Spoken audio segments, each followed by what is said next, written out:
Hello guys, welcome back to my channel.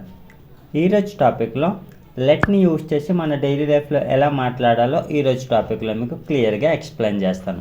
So let యొక్క meaning ఏంటి? అనుమతి ఇవ్వడం. ఫర్ ఎగ్జాంపుల్, అతన్ని వెళ్ళనివ్వండి, నన్ను రానివ్వండి, నన్ను కాసేపు చూడనివ్వండి, నన్ను అడగనివ్వండి, అతన్ని మాట్లాడనివ్వండి. ఇలాంటి సెంటెన్సెస్ మాట్లాడుతూ ఉంటాం కదా. సో ఇలాంటి సెంటెన్సెస్, ఇంకా ఇంటర్గేటివ్ సెంటెన్సెస్, నెగటివ్ సెంటెన్సెస్ ఎలా మాట్లాడాలో ఈరోజు టాపిక్ని మీకు క్లియర్గా ఎక్స్ప్లెయిన్ చేస్తాను. సో ఫస్ట్ వన్, నువ్వు అతన్ని ఎందుకు వెళ్ళనివ్వలేదు? నువ్వు అతన్ని ఎందుకు వెళ్ళనివ్వలేదు దీన్ని ఎలా చెప్పొచ్చు? Why didn't you let him go? Why didn't you let him go అంటే నువ్వు అతన్ని ఎందుకు వెళ్ళనివ్వలేదు అని. నువ్వు అతన్ని ఎందుకు మాట్లాడనివ్వలేదు అంటే ఎలా చెప్పొచ్చు? Why didn't you let him speak అని చెప్పాలి. ఓకేనా? గో ప్లేస్లో స్పీక్ యూస్ చేయాలి. Why didn't you let him speak అంటే నువ్వు అతన్ని ఎందుకు మాట్లాడనివ్వలేదు అని. నువ్వు అతన్ని ఎందుకు అడగనివ్వలేదు అంటే why didn't you let him ask. ఇక్కడ మీరు V1 చేంజ్ చేసుకుంటూ నెంబర్ ఆఫ్ సెంటెన్స్ అనేవి మేక్ చేయొచ్చు. నెక్స్ట్ వన్, నువ్వు అతన్ని వెళ్ళనిస్తావా? నువ్వు అతన్ని వెళ్ళనిస్తావా దీన్ని ఎలా చెప్పొచ్చు? ఇంటర్గేటివ్ సెంటెన్స్ ఇది. Will you let him go? Will you let him go అంటే నువ్వు అతన్ని వెళ్ళనిస్తావా అని. నువ్వు అతన్ని అడగనిస్తావా ఇలా కూడా అంటూ ఉంటాం కదా. దీన్ని ఎలా చెప్పొచ్చు? Will you let him ask? Will you let him ask అంటే నువ్వు అతన్ని అడగనిస్తావా అని. నువ్వు అతన్ని రానిస్తావా లోపలికి ఇలా కూడా అంటూ ఉంటాం కదా. దీన్ని ఎలా చెప్పొచ్చు? Will you let him come inside? Will you let him come inside అంటే నువ్వు అతన్ని లోపలికి రానిస్తావా అని. సో ఇక్కడ మీరు V1 అనేది చేంజ్ చేసుకొని నెంబర్ ఆఫ్ సెంటెన్స్ అనేవి మేక్ చేయొచ్చు. నెక్స్ట్ వన్, వాళ్ళని వెళ్ళనివ్వద్దు. వాళ్ళని వెళ్ళనివ్వద్దు. Don't let them go. Don't let them go అంటే వాళ్ళని వెళ్ళనివ్వద్దు అని. వాళ్ళని అడగనివ్వద్దు అంటే డోంట్ లెట్ దెమ్ ఆస్క్. వాళ్ళని రానివ్వద్దు అంటే డోంట్ లెట్ దెమ్ కమ్. ఓకేనా? ఇలా మీరు V1 చేంజ్ చేసుకుంటూ చెప్పవచ్చు. నెక్స్ట్ వన్, ఆమెను నేర్చుకొనివ్వద్దు. ఆమెను నేర్చుకొనివ్వద్దు దీన్ని ఎలా చెప్పొచ్చు? Don't let her learn. Don't let her learn అంటే ఆమెను నేర్చుకొనివ్వద్దు అని. నేను ఆమెను వెళ్ళనివ్వలేదు. నేను ఆమెను వెళ్ళనివ్వలేదు దీన్ని ఎలా చెప్పొచ్చు? I did not let her go. I did not let her go అంటే నేను ఆమెను వెళ్ళనివ్వలేదు అని. నేను ఆమెను చూడనివ్వలేదు అంటే ఎలా చెప్పొచ్చు? గో ప్లేస్లో సీ అని యూజ్ చేయాలి. I did not let her see. ఓకేనా? I did not let her see అంటే నేను ఆమెను చూడనివ్వలేదు అని, ఆపేశాను అనే మీనింగ్లో వస్తుంది అనమాట. సో దీని యొక్క మీనింగ్ వచ్చేసి ఇది. నెక్స్ట్ వన్, నేను వాళ్ళని వెళ్ళనివ్వను. నేను వాళ్ళని వెళ్ళనివ్వను దీన్ని ఎలా చెప్పొచ్చు? I don't let them go. I don't let them go అంటే నేను వాళ్ళని వెళ్ళనివ్వను అని. నేను వాళ్ళని చూడనివ్వను అంటే ఎలా చెప్పాలి? I don't let them see. I don't let them see అనొచ్చు, వాచ్ అనొచ్చు. ఓకేనా? మీరు ఏది యూస్ చేసినా పర్లేదు. నెక్స్ట్ వన్, నేను అతన్ని లోపలికి రానిస్తాను.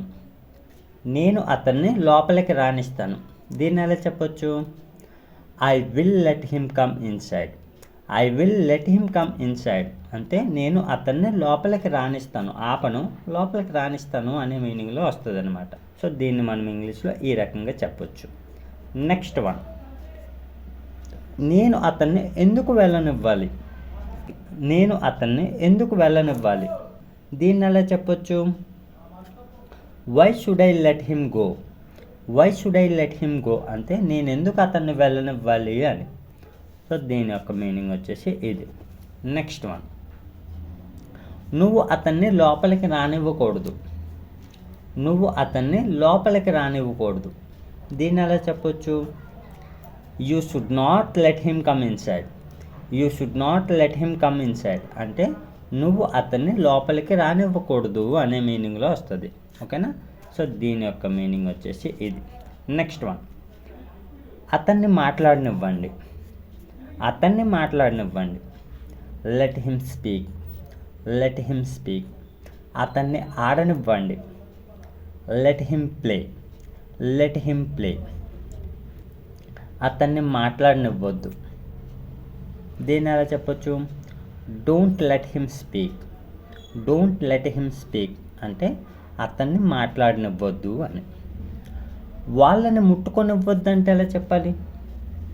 వాళ్ళని అది ముట్టుకొనివ్వద్దు అని చెప్పాలి. దీన్ని ఎలా చెప్పొచ్చు? Don't let them touch that. Don't let them touch that అంటే వాళ్ళని అది ముట్టుకొనివ్వద్దు అని. ఓకేనా? సో దీని యొక్క మీనింగ్ వచ్చేసి ఇది. నెక్స్ట్ వన్, అతన్ని నడవనివ్వండి. అతన్ని నడవనివ్వండి. దీన్ని ఎలా చెప్పొచ్చు? Let him walk. Let him walk అంటే అతన్ని నడవనివ్వండి అనే మీనింగ్లో వస్తుంది అన్నమాట. నెక్స్ట్ వన్, నన్ను చదవనివ్వండి. నన్ను చదవనివ్వండి. Let me read. Let me read. ఆమెను పాడనివ్వండి. ఆమెను పాడనివ్వండి. Let her sing. Let her sing. నన్ను అడగనివ్వండి. నన్ను ఆపొద్దు, నన్ను అడగనివ్వండి ఇలా అనుకుంటాం కదా. దీన్ని ఎలా చెప్పొచ్చు అంటే let me ask. Let me ask అంటే నన్ను అడగనివ్వండి అని. అతన్ని ఇంటర్వ్యూకి వెళ్ళనివ్వండి. అతనికి లేట్ అవుతుంది, అతన్ని ఇంటర్వ్యూకి వెళ్ళనివ్వండి ఇలా అంటుంటాం కదా. దీన్ని ఎలా చెప్పొచ్చు? Let him go to interview. Let him go to interview అంటే అతన్ని ఇంటర్వ్యూకి వెళ్ళనివ్వండి అని, అంటే అనుమతి ఇవ్వండి అనే మీనింగ్లో వస్తుంది. నెక్స్ట్ వన్, నన్ను ఒకసారి చూడనివ్వండి. నన్ను ఒకసారి చూడనివ్వండి ఇలా కూడా అంటూ ఉంటాం కదా. దీన్ని ఎలా చెప్పొచ్చు? Let me see once. Let me see once అంటే నన్ను ఒకసారి చూడనివ్వండి అది అనే మీనింగ్లో వస్తుంది అన్నమాట. నెక్స్ట్ వన్, ఆమెను ఇంగ్లీష్లో మాట్లాడనివ్వండి. ఆమెను ఇంగ్లీష్లో మాట్లాడనివ్వండి. దీన్ని ఎలా చెప్పొచ్చు? Let her speak in English. Let her speak in English అంటే ఆమెను ఒకసారి ఇంగ్లీష్లో మాట్లాడనివ్వండి అనే మీనింగ్లో వస్తుంది అన్నమాట. ఓకేనా? సో దీని యొక్క మీనింగ్ వచ్చేసి ఇది. నెక్స్ట్ వన్, నిన్నెవరు రానిచ్చారు లోపలికి. నిన్నెవరు లోపలికి రానిచ్చారు ఇలా అంటుంటాం కదా. దీన్ని ఎలా చెప్పొచ్చు? Who did let you come inside. Who did let you come inside అంటే నిన్ను లోపలికి ఎవరు రానిచ్చారు అని. సో దీని యొక్క మీనింగ్ వచ్చేసి ఇది. నెక్స్ట్ వన్, నువ్వు నన్ను ఎందుకు వెళ్ళనివ్వవు. నువ్వు నన్ను ఎందుకు వెళ్ళనివ్వవు. దీన్ని ఎలా చెప్పొచ్చు? Why don't you let me go. Why don't you let me go అంటే నువ్వు నన్ను ఎందుకు వెళ్ళనివ్వవు అని. సో దీని యొక్క మీనింగ్ వచ్చేసి ఇది. నెక్స్ట్ వన్, నన్ను ఆ ప్రాబ్లమ్ని సాల్వ్ చేయనివ్వండి. నన్ను ఆ ప్రాబ్లమ్ని సాల్వ్ చేయనివ్వండి, నేను చేస్తాను ఇలా కూడా అంటుంటాం కదా. దీన్ని ఎలా చెప్పొచ్చు? Let me solve that problem. Let me solve that problem అంటే నన్ను ఆ ప్రాబ్లం సాల్వ్ చేయనివ్వండి అని. సో దీని యొక్క మీనింగ్ వచ్చేసి ఇది. నెక్స్ట్ వన్, వాళ్ళని లోపలికి అలౌ చేయండి. వాళ్ళని లోపలికి అలౌ చేయండి. దీన్ని ఎలా చెప్పొచ్చు? Let them allow inside. Let them allow inside అంటే వాళ్ళని లోపలికి అలౌ చేయండి అని. ఓకేనా? నన్ను క్రికెట్ ఆడనివ్వండి.